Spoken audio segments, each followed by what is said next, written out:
Assalamualaikum warahmatullahi wabarakatuh. Perkenalkan, nama saya Rizaldo Prasidho, peneliti 2019-2017 dari program studi D3 Teknologi Mekanika Perkeretaapian Politeknik Perkeretaapian Indonesia. Dalam video ini saya akan membahas tentang KM nomor 22 tahun 2003 tentang pengoperasian kereta api. Pada bab pertama terdapat ketentuan umum yang menjelaskan berbagai pengertian.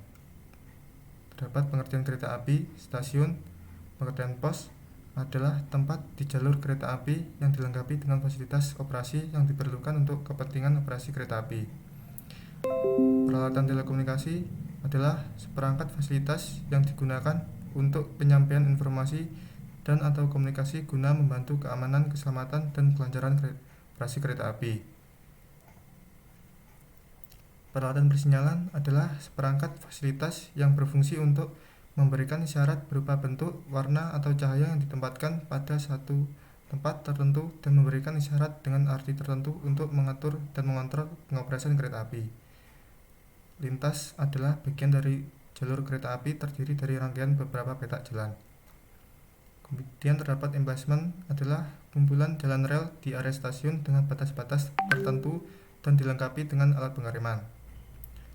Kereta api luar biasa adalah kereta api yang perjalanannya tidak digambarkan dengan grafik perjalanan kereta api atau GPK dan dijalankan sewaktu-waktu dibutuhkan. Kemudian ada pengendalian adalah kegiatan mengarahkan, mengawasi, dan memantau operasi kereta api baik langsung maupun tidak langsung.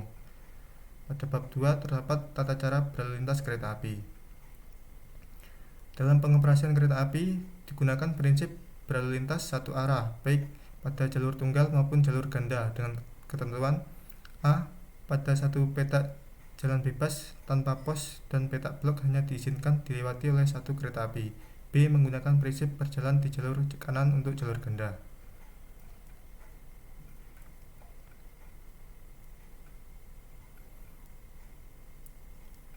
Untuk kepentingan operasi kereta api dilaksanakan langsiran guna A. Menyusun rangkaian kereta api. B. Menambah atau mengurangi rangkaian. C. Menghapuskan rangkaian. Selama dalam perjalanan kereta api, masinis harus memperhatikan dan mematuhi A. Sinyal, tanda semboyan dan marka. B. Jalan rel yang akan dilalui. Awak kereta api sebagaimana dimaksud, sekurang-kurangnya ada masinis, kondektur, dan teknisi. Dalam menjalankan kereta api, masinis harus mematuhi ketentuan sebagai berikut. A. Berbadan sehat. B. Memiliki dan membawa tanda kecakapan masinis yang masih berlaku. C. Memiliki dan membawa tanda lulus pengetahuan lintas yang berlaku. D. Membawa dan mematuhi tabel kereta api dan laporan harian masinis. E. Memakai pakaian seragam dan tanda pengenal.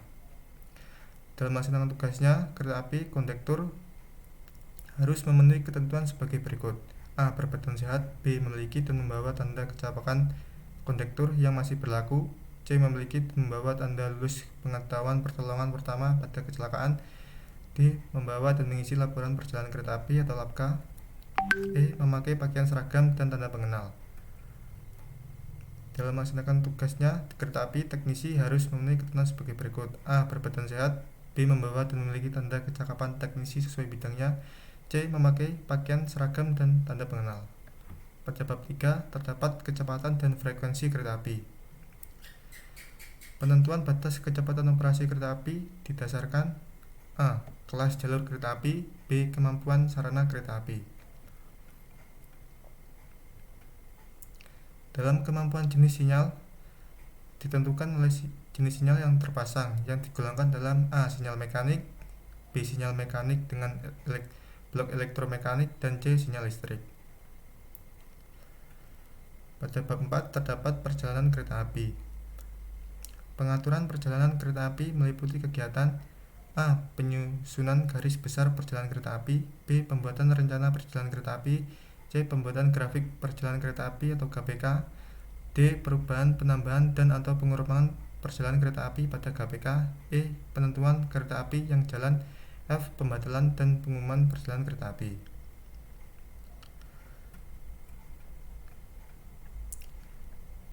Dalam pembuatan GPK dilakukan dengan tahapan sebagai berikut. A. Badan penyelenggara terlebih dahulu membuat konsep GPK. Konsep GPK sebagai dikirimkan kepada Yang pertama, semua pejabat yang terkait langsung dengan operasi kereta api di lintas yang bersangkutan. Yang kedua, Direktur Jenderal. Berdasarkan konsep KPK, pejabat melakukan yang pertama, persiapan pengaturan sarana dan awak kereta api, penyiapan rencana pengumuman jadwal perjalanan kereta api, penentuan pegawai dan jadwal penugasan, dan pengusulan ralat dan perbaikan konsep KPK dalam waktu paling lama 1 bulan sejak diterima konsep KPK.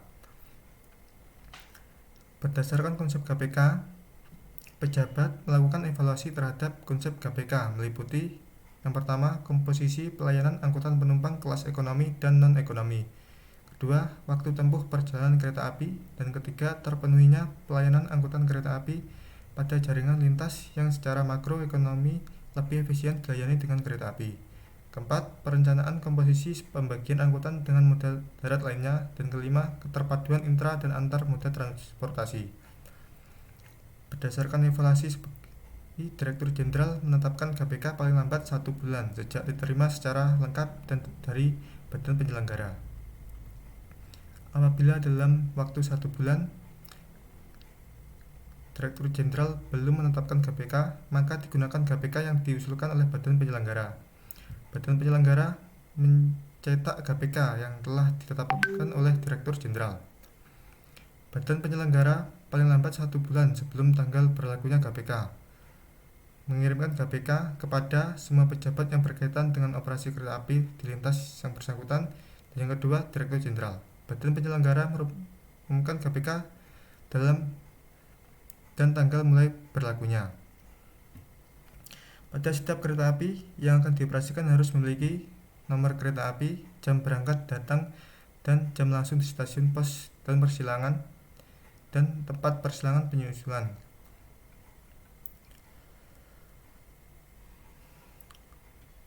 Perjalanan kereta api yang ditetapkan dengan marka dan tem harus disebutkan: A. Nomor maklumat dan nomor perjalanan luar biasa. B. Jam berangkat, datang, berhenti, atau langsung di stasiun pos dan di tempat persilangan. C. Lintas yang akan dilalui. D. Jenis kereta api. E. Kecepatan maksimum kereta api. F. Waktu perjalanan. G. Susunan rangkaian kereta api. H. Tanggal berlakunya.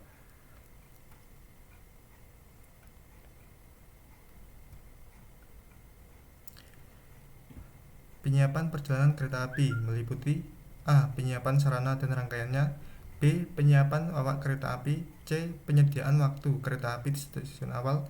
D. Tanda semboyan yang berfungsi untuk menunjukkan syarat yang berkaitan dengan perjalanan kereta api. E. Kelengkapan administrasi untuk perjalanan kereta api.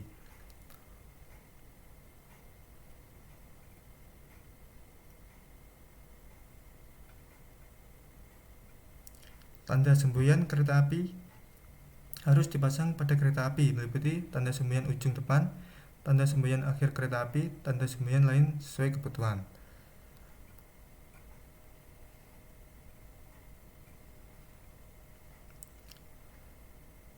Dalam hal semua ketentuan dapat dilakukan penyiapan dan pelaksanaan pemberangkatan kereta api dengan kegiatan sebagai berikut. A. Penyiapan pegawai stasiun dan pos. B. Penyiapan rute kereta api berangkat. C. Penyiapan pemberangkatan kereta api. D. Memberikan semboyan berangkat. E. Mengawasi pemberangkatan kereta api. F. Menormalkan kedudukan persinyalan. G. Memberikan warta berangkat.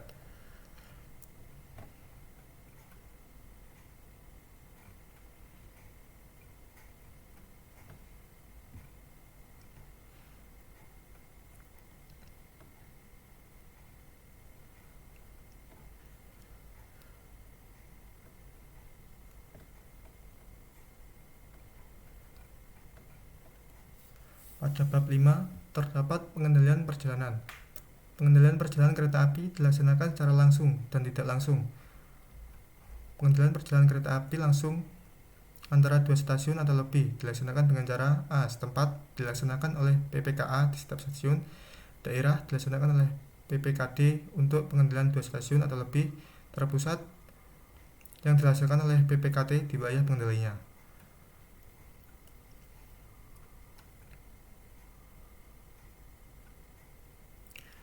Pada bab 6 terdapat kedudukan kereta api.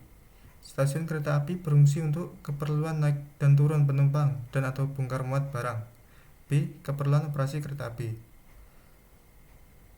Untuk kepentingan perjalanan kereta api, stasiun dapat berkedudukan sebagai A. Stasiun awal perjalanan kereta api, B. Stasiun antara perjalanan kereta api, C. Stasiun akhir perjalanan kereta api, dan D. Stasiun pemeriksa perjalanan kereta api, E. Stasiun batas. Pada bab 7 terdapat ketertiban dan kelancaran. Apabila rute kereta api di stasiun yang akan dimasuki kereta api terhalang karena adanya rangkaian kereta api, sarana kereta api, kerusakan wesel atau kerusakan jalan rel, dan rute lainnya terhalang, maka untuk memasukkan kereta api ke rute tersebut harus dilakukan sebagai berikut. BPKA memerintahkan kepada petugas di stasiun untuk memasang tanda semboyan tidak aman sekurang-kurangnya 50 meter dari ujung penghalang ke arah kedatangan kereta api. B. BPKA memerintahkan kepada petugas di stasiun untuk siap di depan sinyal masuk guna memandu masinis memasukkan kereta api. C. BPKA menahan kereta api di depan sinyal masuk dengan tanda semboyan tidak aman. D. Setelah kereta api berhenti di depan sinyal masuk, petugas menjelaskan kepada masinis di kabin masinis mengenai rute yang akan dimasuki kereta api. E. Masinis memberikan tanda semboyan perhatian dengan suling lokomotif. F. BPKA memberikan sinyal masuk aman, khusus untuk sinyal mekanik dan sinyal darurat untuk sinyal elektrik. G. Masinis memasukkan kereta api sesuai dengan panduan petugas sebagaimana dengan kecepatan maksimum 30 km per jam. H. BPKA atau JRS mengembalikan kedudukan sinyal masuk dan wesel yang dimasuki kereta api tersebut dalam keadaan normal, dan BPKA memerintahkan mencabut tanda semboyan tidak aman.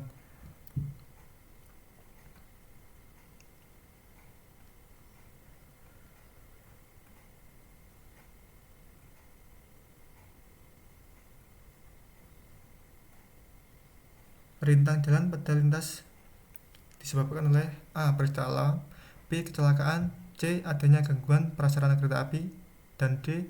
Sebab lain yang dapat mengancam keselamatan perjalanan kereta api. Kecelakaan disebabkan A. Tabrakan kereta api dengan kereta api atau dengan moda lain, B. Kereta api sebagaimana seluruhnya keluar rel, C. Kecelakaan lainnya. Apabila terjadi rintang jalan, harus segera dilakukan tindakan sebagai berikut. A. Kepala stasiun terkait lintas yang bersangkutan wajib mengumumkan kepada masyarakat pengguna jasa. B. Memindahkan penumpang bagasi dan barang bantaran ke kereta api lain atau moda angkutan lainnya sesuai dengan ketentuan yang berlaku agar perjalanan tetap lancar. C. Semua kereta api diberhentikan di stasiun terdekat yang memungkinkan. D. Di lokasi rintang jalan untuk kelancaran perjalanan pengguna jasa kereta api dapat difungsikan sebagai stasiun sementara. E. Semua perjalanan kereta api yang melintasi lokasi rintang jalan yang bersangkutan diatur dan dijalankan sampai ke stasiun sebelum lokasi rintang jalan atau dipindahkan perjalanannya ke lintas lain.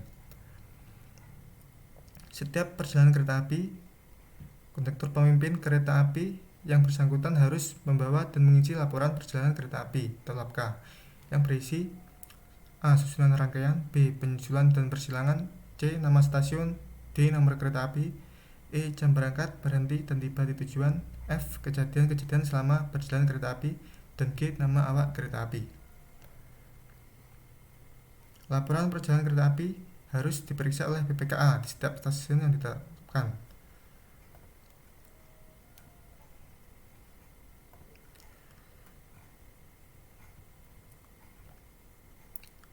Mungkin itu saja yang dapat saya sampaikan. Bila ada salah kata, saya mohon maaf. Wassalamualaikum warahmatullahi wabarakatuh.